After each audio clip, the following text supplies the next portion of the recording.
Well, you tell me, Eli.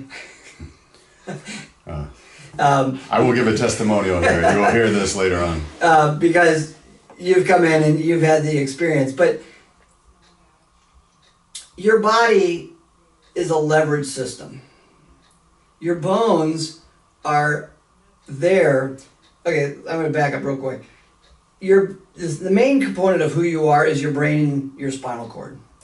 Right? Your brain is where all this thought comes from, and the spinal cord distributes information throughout your body, and it receives information throughout your body. It's the most important thing in the world. That's why it was put in the castle. And the castle are the bones of the head and the bones of the spine. Right? So the brain needs food. And so these bones couldn't be one solid thing. They had to be able to be moving, right? And we need appendages so that we can get around and get food from our environment. But it comes back to the brain and spinal cord are the most important things. It just so happens, and the bones that protect it, being a movement system, those bones are all levers.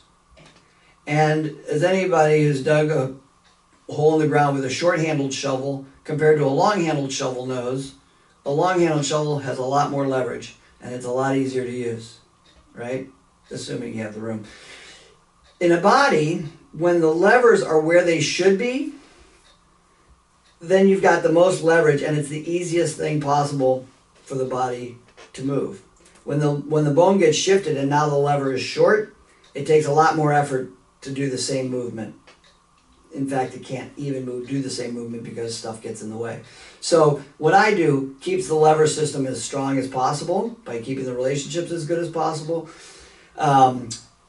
We notice when the bones shift, the body's at a disadvantage, and the body will protect itself by not letting muscles be strong, right? Even though the muscle is there, it won't let them fire, do damage to the rest of the body.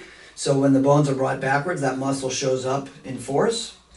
Additionally, posture-wise, when the body comes forward like this, even a little bit like this or a lot, now you're compressing the heart and lungs. And oxygen fuels so much of what we do. It's super important. When the heart gets compressed, then it can't send blood out.